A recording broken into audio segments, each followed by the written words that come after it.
Hello doers, welcome back to our channel Devintelle.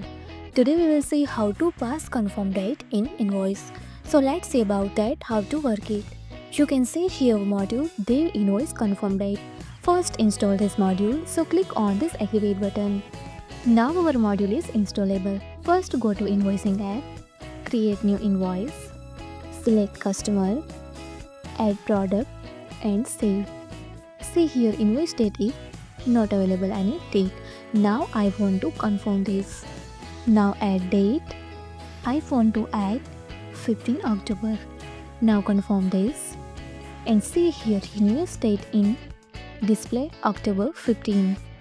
So using this our app you can easily pass confirm date into invoice date.